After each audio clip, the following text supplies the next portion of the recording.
I want to welcome everybody here today.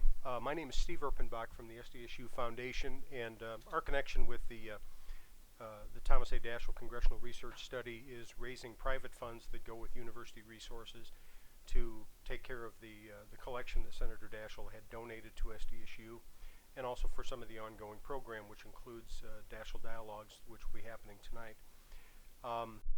We are really honored to be able to have Senator Daschle and Secretary Albright here today. In our history, we believe she's only the third former cabinet member that's visited South Dakota State, and the first in almost 35 years. And so it is a honor to be able to have this as really as a treasure for South Dakota State University in terms of the collection. Senator Daschle and Secretary Albright met with some scholars who are doing work and research connected to the Daschle archives earlier at lunch, and so we are thrilled to have a person of her prominence here tonight. So I would like to just have Senator Daschle and Secretary Albright just make a few introductory remarks or opening remarks, and then we would open it up for questions. Tom? Well, let me begin by thanking Steve and SDSU for yet another opportunity to come back and host a Daschle Dialogue and to have it at the Daschle Center, and especially this year to have somebody as special to me as my guest on the left, Madeleine Albright. Madeleine is, as you may know, is the 64th Secretary of State, the first woman to serve in that capacity, an incredible pioneer in so many, many ways. We have the good fortune to work with her today on an organization we both care a lot about, the National Democratic Institute, an organization created by Congress in the 1980s to foster and promote better governance and more democracy in countries around the world.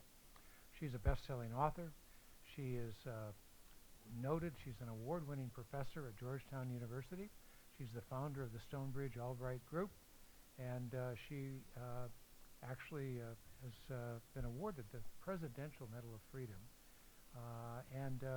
If you watch any television, you know what a movie star she is these days. She most recently appeared on Madam Secretary Sunday night, and I had the good fortune to watch that. But the whole concept behind Daschle Dialogue is to bring people of her stature to South Dakota so we can benefit from their insight and from their experience and from the opportunities we have to converse. And so it's a real pleasure on a day as beautiful as this especially to welcome Madeleine to South Dakota, and especially to South Dakota State University. Great. Well, thank you very much, Senator, and thank you so much for making this possible. I'm delighted to be here. I didn't hesitate a minute when you asked me to come because I have so much love and respect for you and everything that you did in the Senate and as leader and since, and the things that we do together. And I think, having listened just now to the scholars that are working off of your archives, it's fantastic, because I think it shows that archives can be living and provide information in a way that really gives a whole dimension to looking at our policy. So it is evident that your gift to this great university is doing what it should and what you do. So it's my honor to be here with you and with all the people that have arranged this. So it's great. Thank you. I look forward to the dialogue tonight. And I actually look forward to this question. Just a special note, you'll notice Secretary Albright's attire as well, the right colors, and yeah, and she was given a brooch earlier today as a gift for the jackrabbit. The jackrabbit. So we are well represented today, and we appreciate very much her enthusiastic support of South Dakota State. Dr. Albright, you might just want to share your affinity for brooches and the reason for that gift. Well, let me just explain how this. I do like jewelry, but I will tell you how the whole thing started. When what happened was when I was named ambassador to the United Nations, it was right after the end of the Gulf War, and the ceasefire had been translated into a series of sanctions resolutions, and I was an instructed ambassador, and my instructions were to make sure that the sanctions resolutions held. And so every single day, because there were a series of them, I said perfectly terrible things about Saddam Hussein, which he deserved. He had invaded another country. So all of a sudden a poem appeared in the papers in Baghdad comparing me to many things, but among them an unparalleled serpent. And I happened to have a snake pin, so I wore it when we were talking about Iraq. And so what happened was your colleagues, the press, as you've often seen, the ambassadors come out of the meeting and they meet with the press, and all of a sudden the camera zeroed in, and then the reporter said, "Why are you wearing that snake pin?" And I said, because Saddam Hussein compared me to an unparalleled serpent. And then I thought, well, this is fun. So I went out and I bought a lot of costume jewelry to reflect what I thought we were going to do on any given day. So on good days, I wore flowers and butterflies and balloons, and on bad days, a lot of carnivorous animals and ugly things, spiders. And the other ambassadors began to figure out what was going on, and they'd say, "What are we doing today?" And if you remember, the first President Bush had said, "Read my lips, no new taxes." So I said, "Read my pins," and that's how it started. And so now it's a collection that is traveling around the United States. It's been at a lot of presidential libraries, and interestingly enough, at this moment, it's at the Nixon Library. So it's always great to be able to tell foreign policy stories. And I love having new pins, especially those that have significance, and having the jackrabbit for this great university is perfect. Thank you very much. And if you want to know more, there happens to be a book. Yeah. Read My Pen. Available today on Yeah, Amazon yeah, and any other bookstore. There Oh, there it is. Yeah. Yes. Yeah. With that, we would open it up for questions. Yes. Brian? Madam Secretary, I'm wondering if you would give us your thoughts on what Vladimir Putin is doing in Syria, and if you have any concerns watching this unfold as a possible proxy war down the road. Let me begin by saying I am concerned. I think that, but I can understand how this evolved. Partially, we are very concerned generally about what's happening in Syria, the tragedy there of ISIS killing people and invading and taking over places, and then also obviously what Assad has been doing vis-a-vis his own people. And as we look at the humanitarian problems created all through Europe as people are leaving Syria, people say we can't resolve this until we resolve what's going on in Syria. That was, and politically, which is why the United States has taken a lot of actions, and why, after the kinds of discussions that took place, the P5+1 on Iran, the nuclear agreement, there was the thought that perhaps there were things that we could do together with the Russians, and that they were afraid of terrorism, did not want terrorism, and that they would be willing to be with us on dealing with ISIS. I think what has happened since is a problem in terms of the fact that they have been bombing some of the rebel groups and not doing what they said they were going to do. The other part that is of concern to me is that we have planes, our coalitions are flying there, that there will be some accident. And then we really would have very bad problems in terms of not just what some have described as a proxy war, but also a direct accident. The part that I think needs to be kept in mind is what Putin is doing generally. I, in '91, was involved in a survey all over Europe after the end of the Cold War, including in Russia, and this man at a focus group outside of Moscow stood up and said, "I'm so embarrassed. We used to be a superpower, and now we're Bangladesh with missiles."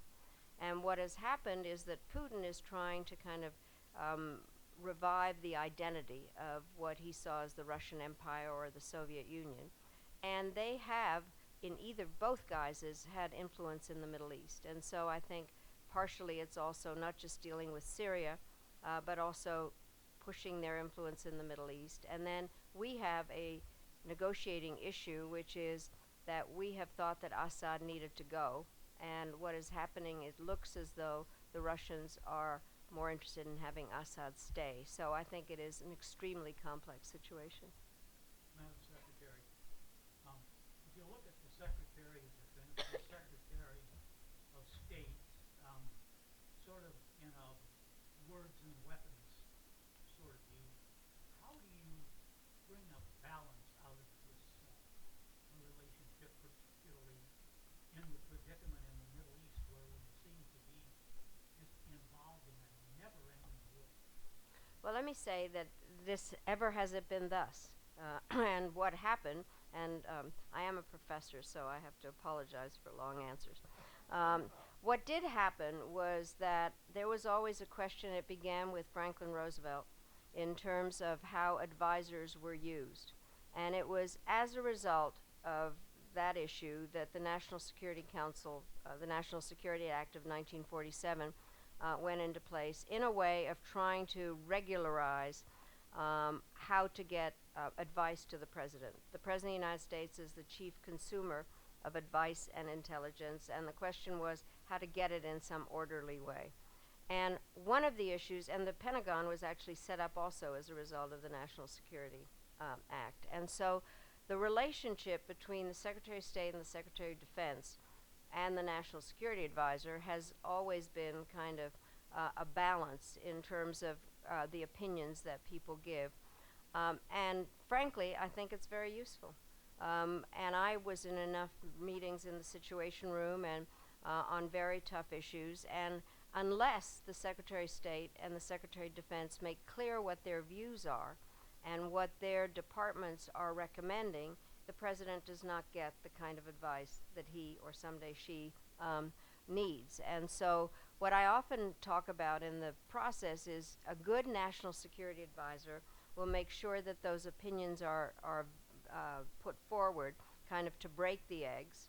Then it is the job of the National Security Advisor to make an omelet out of those eggs and give that to the President. But if it can't be done at that level, you give the egg mess to the President, and then the President is the one that basically resolves the differences. But the differences have to exist, I believe, because they are running very different departments, and it doesn't work if those views are not presented. One quick note, I went to school here, so very excited about your kids. Thanks for coming. When you address college students today, what can South Dakotans and college students here do to better the state of the union and the world in general? Work hard. I really do think that I love teaching, and I love teaching because not just of the age group, but also of what college students teach professors in terms of the way that you all see the world, where you see connections that some of us of a certain age have not, how you use technology. So I learn a lot from my students.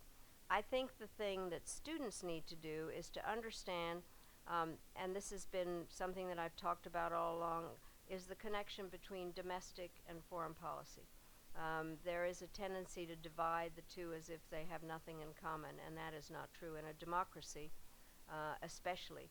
And so I would hope that students would have a broad, interdisciplinary look at subjects. I know that's often hard because our universities are often set up kind of in silos, but what is important is to kind of mix and match, and nothing can be done if you don't really work hard. You can't kind of fake it.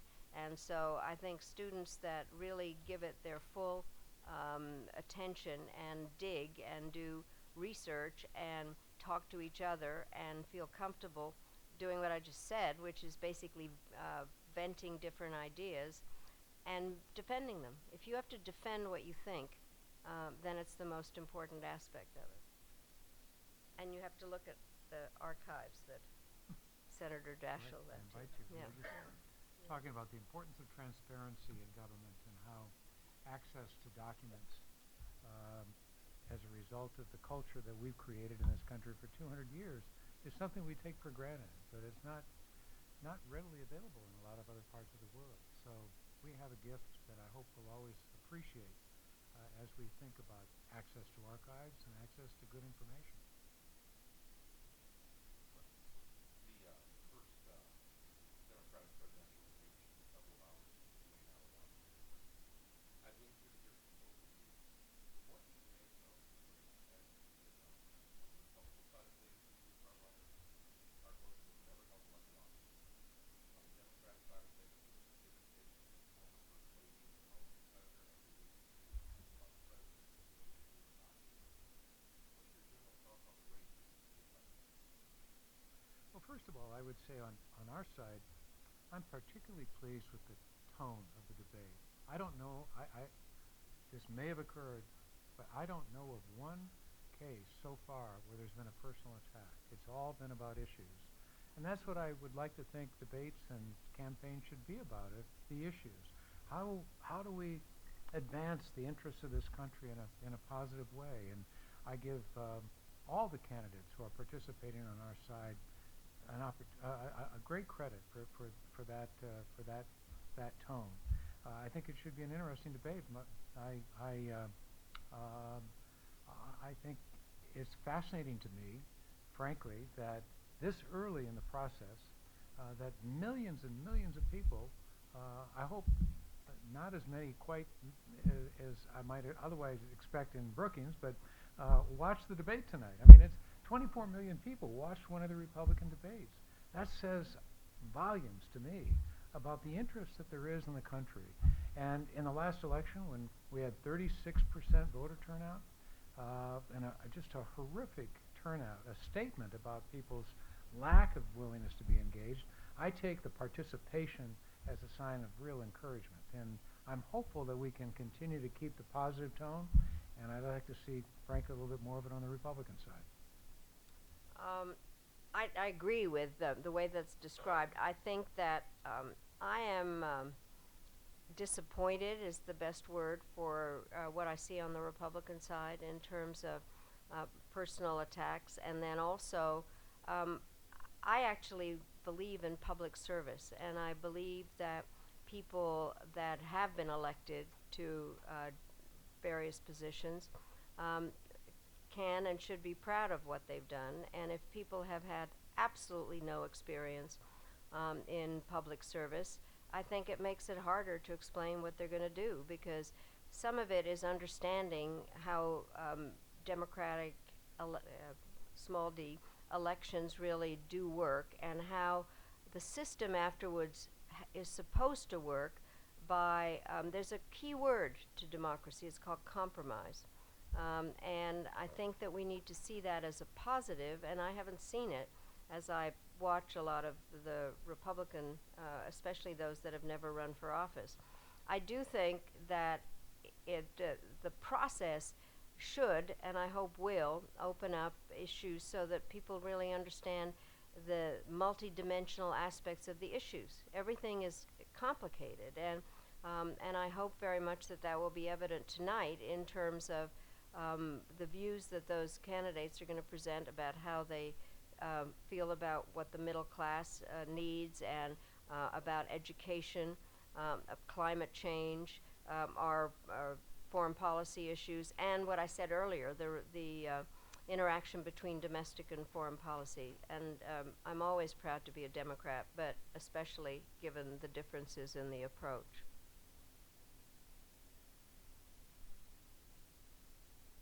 How have things changed for female politicians and female candidates? And do you think, what do you think about Hillary Clinton's campaign this time around?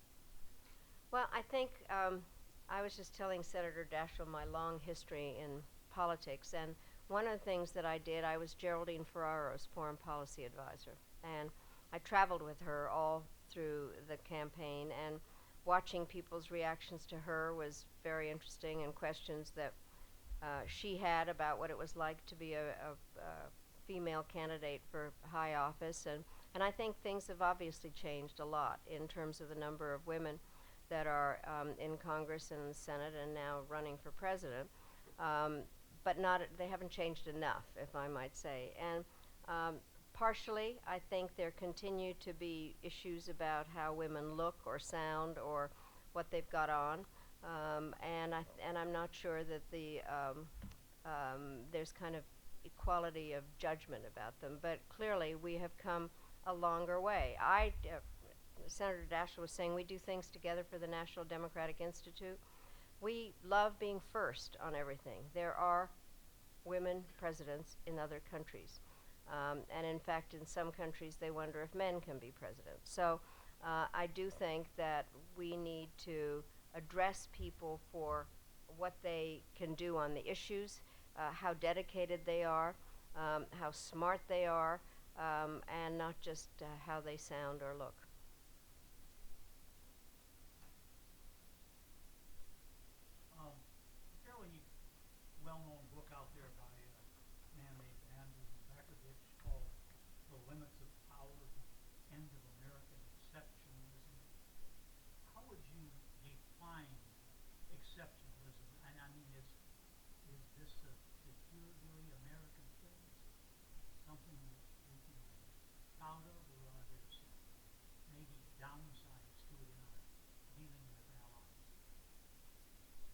So I do think we're an exceptional nation. I only think the mistake comes is when we ask that exceptions be made for us.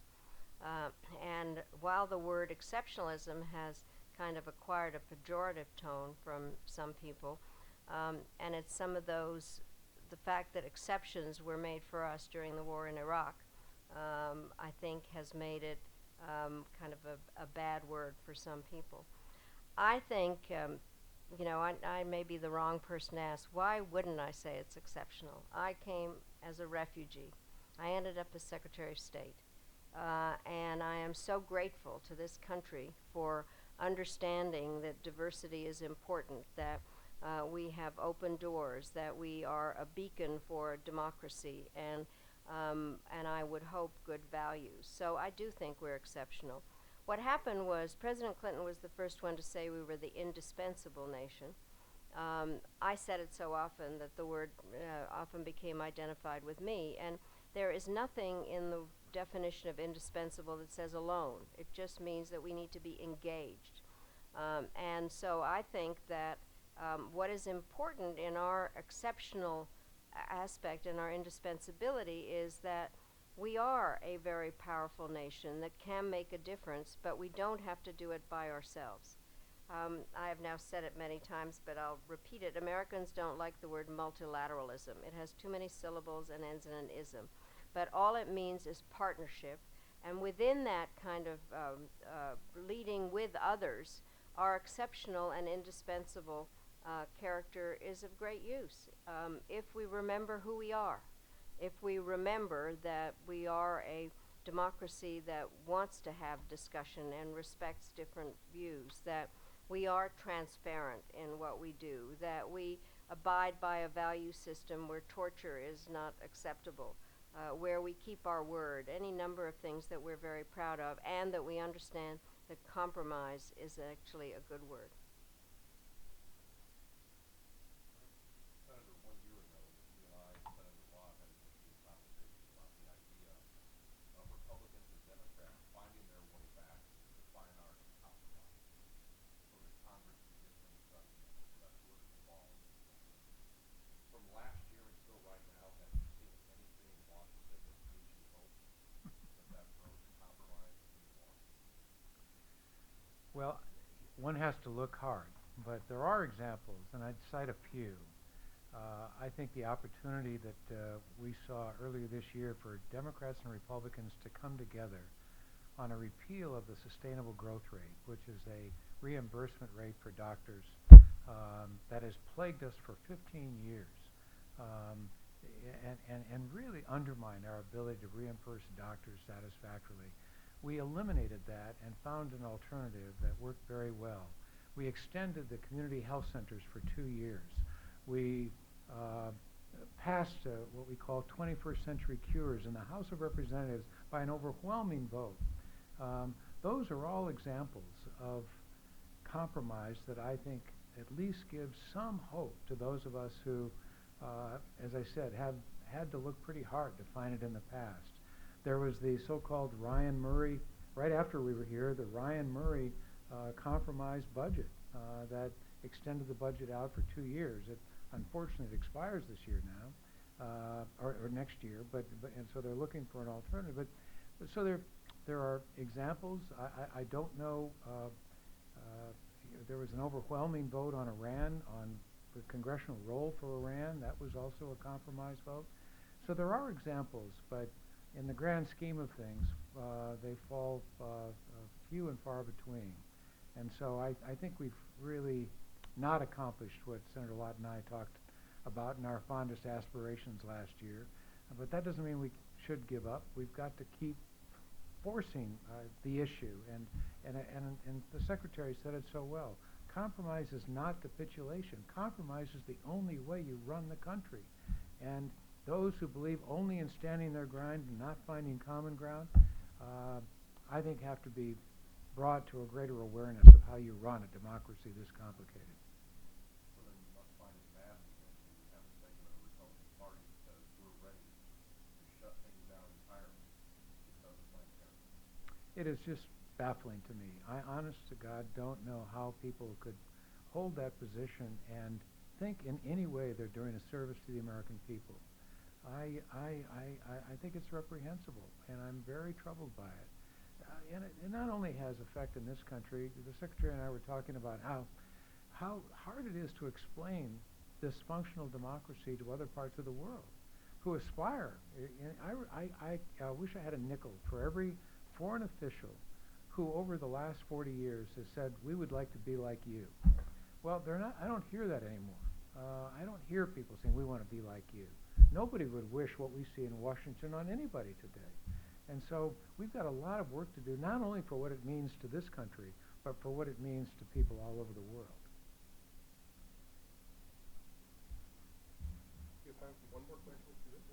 Secretary, I had a quick question about, I'm a college student right now, and honestly I'm a little scared because I keep seeing stories about how presidents used to go to college and climb, and I think we're going to hear something about it tonight from the presidential debate about college pricing reform and complicated college and also institutions in college. Do you have initial thoughts about the rate of pricing in college when it comes to do you think colleges, universities, college presidents, college pricing is free? What would you do to ensure that most students are getting college? I think you raise a very important point, and as I watch my students and I think, are they getting their, quote, money's worth out of this hour or whatever, I think that, and also the huge debt that a lot of students have when they get out, I think we do have to have a proactive way of dealing with the cost of college education, and I think that we will hear about it tonight. I know that Secretary Clinton has been talking about it generally, and I hope that it gets a full hearing tonight. And that, by the way, on the debates, I hope very much, because we have so many fewer candidates out there, that they actually are able to have the time to answer the questions and really get the issues out there. I do, as I look again at students, I think that it's an impossible burden to expect a young person coming out of college to repay tens of thousands of dollars and then think about graduate study and then see about getting a job. So I hope very much that this is an issue. Well, I agree with the Secretary. The total accumulated student debt now exceeds $1 trillion, and it continues to grow exponentially year after year. We've got to do more to contain the costs and provide greater access to resources to be able to pay for the costs. That is going to take imaginative public policy, but it's essential. There is nothing more important than ensuring that the good health and the good education of every American youth in this country. And we've got a long way to go to accomplish that this year. Well, thank you very much. Tonight's show, tonight's event starts at 7 p.m. Discussion with Secretary of State Albright. And we're pleased with the response to this. Really, tickets went the first day, so we have a sold-out house of 1,000 capacity there. And again, it's an honor to have Senator Daschle and Dr. Albright on our campus. Thank you very much.